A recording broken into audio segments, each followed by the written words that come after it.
या बाल किशन मास्टर की भाई बहन कहने वाली आदत जमा कसूती है। क्या होया पाछे विदाई होने लगी इसका साला था जो आगे नुबलिया देखे जीजा मेरी बेबे जमा लाड प्यार में पड़ी है तंग ना करियो।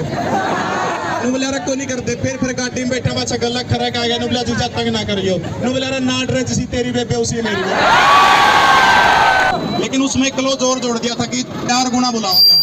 अब सीधी सी बात है जिसका 40% नंबर आ गए 40 से 41 उसने क्वालिफाई तो कर दिया लेकिन 4 गुना मुझे 25 पोस्ट आई तो ऊपर ले 100 बड़का ना मौका मिलेगा। हम यहाँ सरकार से कुछ नहीं चाहते सिर्फ यह बात चाहो कि इन बड़का ना पेपर देने का मौका मिले ना कोई हिंसा कर दे। बालक बिल्कुल शांतिपूर्ण तरीके से आया आपका तालियों से स्वागत करें। इस मांग को हमारी रिक्वेस्ट है कि आपको ऊपर तक पहुँचाने का काम करें। माननीय तहसीलदार साहब आपको संबोधित कर रहे हैं एक बार बैठ जाओ।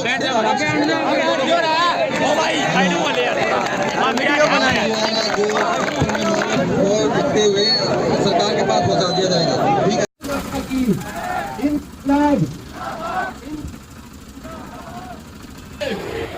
हमारी मांगे भारत माता की। हमारे बीच में एसडीएम साहब आ चुके हैं। बड़े शांतिपूर्ण तरीके से हम लोग ज्ञापन देने का काम करेंगे। सारे के सारे बैठ जाओ भाई आराम से। एक बार सारे ने उसकी माँ का नेम लगा जो सनी बैठो गए। सबसे पहली चीज तो भाई किसी भी प्रकार का कोई भी बंदा उपद्रव करेगा तो खुद उसका जिम्मेवार होगा। प्रशासन वाले हमारा बीचों बैठे थे, थोड़ी सी भी किसी ने दिक्कत करी, रोड जाम करने की कोशिश करी या कोई अभद्र नारे लगाने की कोशिश करी, देखो आप सारे के सारे छात्र हैं, आज कलम चलेगी सबने बेरादी के दोस्त है। अपन शांतिपूर्ण तरीके से बड़े आराम से ज्ञापन देने का काम करना है। मेरी बात समझ गया आप? किसी भी प्रकार का कोई भी बच्चा उपद्रव करता है तो खुद उसका जिम्मेवार होगा। तरक्का के दे काम करके रोड जाम कर दे, किसी के शीशे तोड़ दे, फिर तरक्का में मास्टर गलत करेंगे उठ लगे हमको लूटता भाई। समझ रहे मेरी बात? हाँ, आप शांतिपूर्ण तरीके चलेंगे। जिसका गला जो केस लगा तो फिर गला खड़े हो भाई। जो शांतिपूर्ण तरीका से प्रशासन से केस लाओगा नहीं फिर ला लो गला खड़े, कोई दिक्कत नहीं।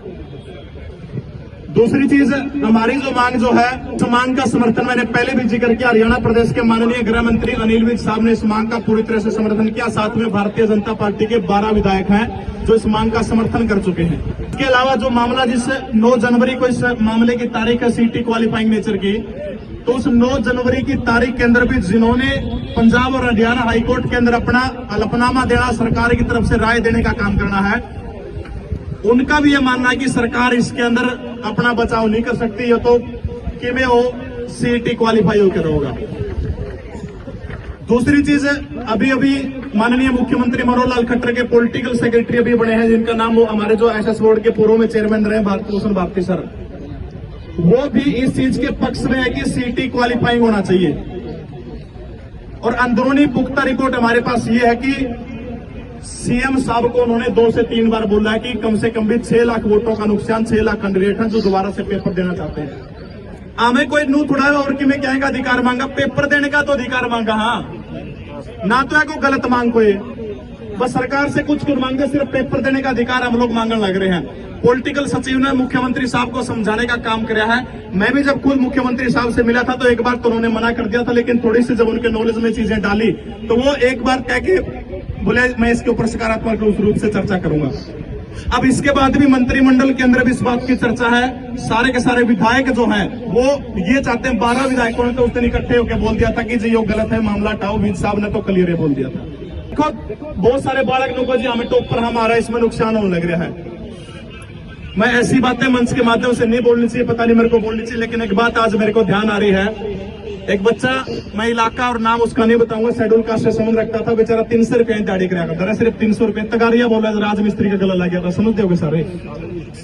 नुबलिया गुरु जी कोई जुगाड़ को नहीं, 9,000 रुपये महीना इससे तक घर चला है। मैं 2 महीने पढ़ना चाहूँ, मैंने मेरी जेब तो 10,000 रुपये दे दिए, फ्री में बैच दे दिया, मैं लेता हूँ तेरा पढ़। बाद में उसका स्कोर देखिए 65 नंबर आया उसका, 2 महीने की तैयारी में 65 नंबर है। नुबलिया रोन लग गया कि बोला गुरु जी मैंने इसमें 6 महीने मिल जिंदे नहीं, बोला जब मेरे घर की हालात ऐसी होती नहीं मैं 6 महीने पढ़ सकूं, बोला मैं 80+ स्कोर मार दूंगा। इसमें मेरी मजबूरी है, बोला मैंने राजमिस्त्री का गलत, तगारिये का गलत, तांसले सिर पटोड़े पड़ा है। मेरा भी लाइब्रेरी में जाकर पढ़ना जिक्र है। ऐसे ऐसे हजारों लोग हैं, ऐसे ये तो एक छोटा सा एग्जाम्पल दिया है। ये मात्र शक्ति बैठी, इनसे पूछ लो कितने सारे घर के काम है, उसके बावजूद जरूरी तो कोई 1.5 साल में सीट हुआ, सबने इतना मौका मिला है। हर किसी के सामाजिक आर्थिक हालात बराबर नहीं है। तो इसलिए हमारी सरकार से सिर्फ और सिर्फ यही मांग है कि सीईटी को क्वालिफाई किया जाए। साथ में एक बार मैं चाहूंगा जो हरियाणा पुलिस के कैंडिडेट कितने कह रहे हैं जिनके ज्वाइनिंग हो रहे हो, हाथ ऊपर करिए भाई। 10-11 जने हैं भाई, 15 हो गए, 6000 की संख्या आपकी। तुम तो लट दे रखा है फेसबुक को, मारे मुद्दा ठाओ 20 जने पहुंच रहे भाई। 200, 250, 300 आदमी हम तो 20 जने पहुंचे। आपका भी फर्ज बनता भाई, आपके बिना बोले हमने आपकी मांग को रोहतक के अंदर ज्ञापन देने का काम किया, हिसार के अंदर आपका ज्ञापन देने का काम किया, नारनौल में आपका ज्ञापन देने का काम किया, और इसके अलावा जितनी हमारी पहुंच है ऊपर तक प्रशासन तक आपकी मांग को पहुंचाने का काम किया। एक अन्य बात मैं आपको कहना चाहता हूं हरियाणा पुलिस के बच्चों से, आपकी भाई ज्वाइनिंग नहीं हो रही, इस मामले में यदि पंजाब हरियाणा हाईकोर्ट के किसी वकील की जरूरत पड़े तो उसकी फीस हमारी तरफ से हमें देंगे। आपने अगर वकील की जरूरत पड़े बच्चे को, उसके अलावा और कोई मदद हो तो हम आपकी वहां भी मदद कर सकते हैं।